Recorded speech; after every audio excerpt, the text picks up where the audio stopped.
Hello friends, आज हम सीखने वाले हैं स्क्वायर एंड स्क्वायर रूट यानी वर्ग एवं वर्गमूल।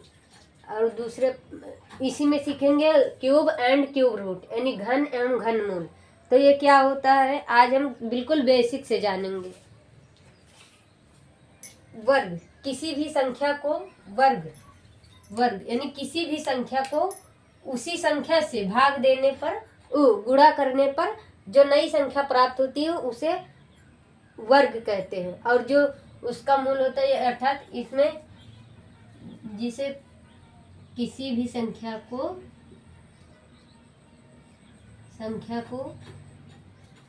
किसी भी संख्या को उसी संख्या से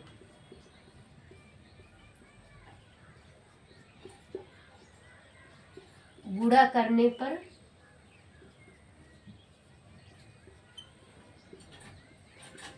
जो नई संख्या प्राप्त होती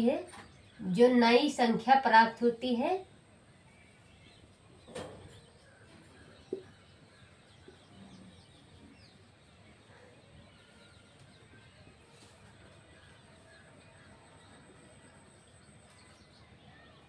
उसे वर्ग कहते हैं।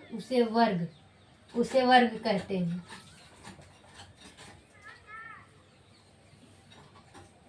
और जिस संख्या से गुणा किया जाता है वह वर्गमूल होता है। और जिस संख्या से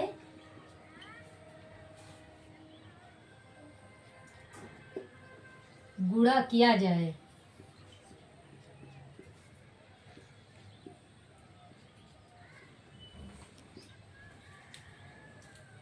जाए वह वर्गमूल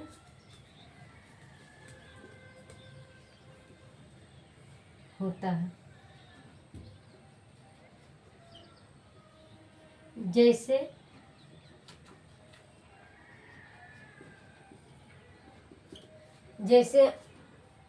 तीन को तीन से गुणा करने पर 9।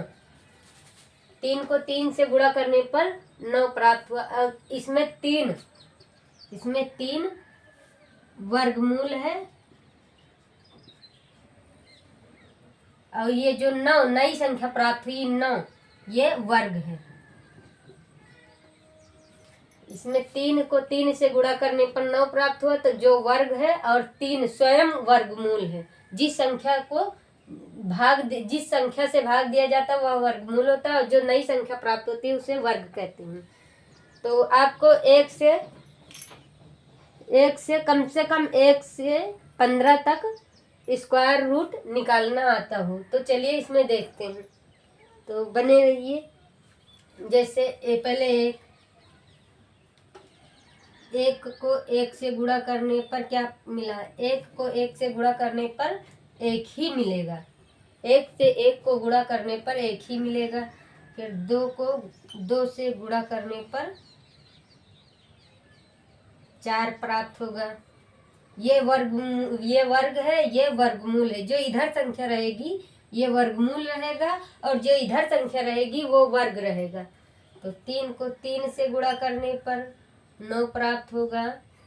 4 को 4 से गुणा करने पर 16 प्राप्त होगा। यानी 4 का स्क्वायर कितना होगा? 16। इसी तरह 5 को 5 से गुणा करने पर 25 प्राप्त होगा। यानी 5 का स्क्वायर कितना? 25।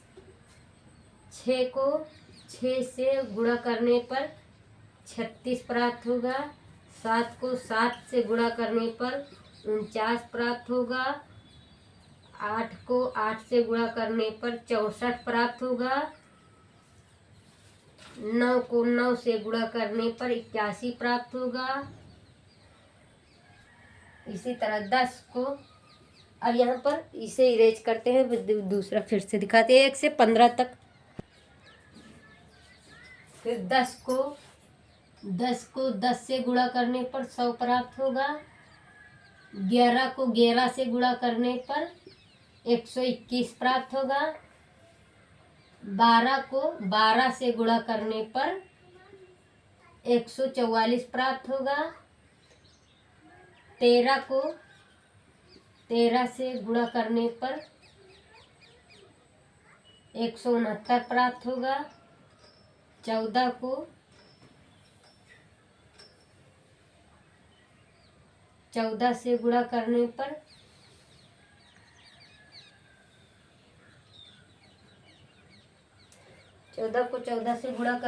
196 प्राप्त होगा। 196 प्राप्त होगा। 15 को 15 से गुणा करने पर 225 प्राप्त होगा। तो इसमें ये वाली संख्या जितनी है, इधर वाली संख्या, ये वर्गमूल है और ये वाली संख्या वर्ग है।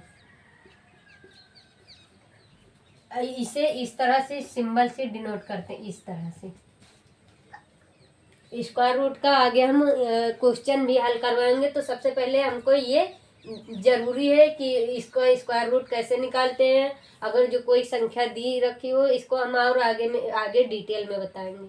अभी पहले इसे बेसिक सा समझ लेते हैं। अब इसी तरह घन एवं घनमूल क्या होता है? घन किसी भी संख्या को उसी संख्या से 2 बार गुणा करने पर जो नई संख्या प्राप्त होती है उसे घनमूल कहते हैं, घन कहते हैं। और घनमूल जिस संख्या से गुणा किया जाए वह घनमूल होता है। इसी तरह यही नियम इसमें भी फॉलो होता है। चलिए देखते हैं। जैसे है 2 को 2 बार गुणा करने पर जो नई संख्या प्राप्त हुई, तो 2 दूनी 4, 2 को 2 बार गुणा करेंगे, 3 बार गुणा करेंगे, 2 दूनी 4 फिर 2 बराबर। यानी किसी भी संख्या को उसी संख्या से 3 बार गुणा करने पर जो नई संख्या प्राप्त होती है उसे घन कहते हैं। घन और घनमूल यह संख्या स्वयं होगी। तो इसमें 2 3 6, 6 दूनी 12, 2 3 2 दूनी 4, 4 दूनी 8, 2 का घन कितना होगा? 8। फिर यहाँ पर पहले एक को 1 से गुणा करेंगे, 1 ही मिलेगा, 1 ही होगा। 1 का घनमूल या घन 1 ही होगा। अब यहाँ पर 3 गुणे 3 बराबर 3 त्रिक का 9, 9 त्रिक 27। 3 का घनमूल कितना होता है? 27। 4 गुणे 4 बराबर 4 चौक 16, 16 चौक को 64। 4 का घनमूल कितना होगा? घन कितना होगा? 64। ये घनमूल है, ये 64 घन है। 5 का 5 गुणे 5 गुणे 5, 5 पच्चे 25, 25 पंचे 125। 6 गुणे 6 बराबर 216।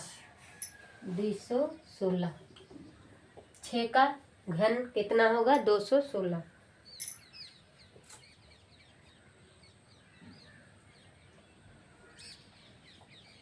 7 गुणे 7 गुणे 7, 7 सत्ते 49, 49 सत्ते 343। 7 का घन कितना होगा? 343।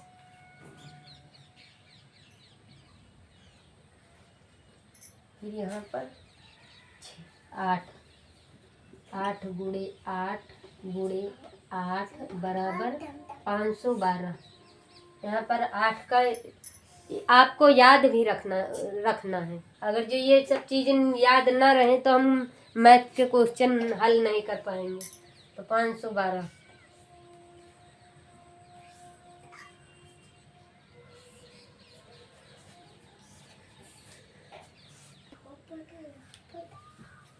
अब यहाँ पर 9 गुणे 9 बराबर 9 9 81, 81 नहीं है 729। कितना है 729। अब यहाँ 10, 10 गुणे 10 गुणे 10 बराबर 10 धन 100, 100 धन 1000। इतना आपको आना चाहिए। अभी हम इसके आगे सवाल भी इसका हल कराएंगे। सबसे पहले आपको ये इतना निकालना आता हूँ। और भी आगे जैसे 11 का तो हमें फिर काउंट करना होगा। 11 का 11 11 110 इसे निकालना होगा।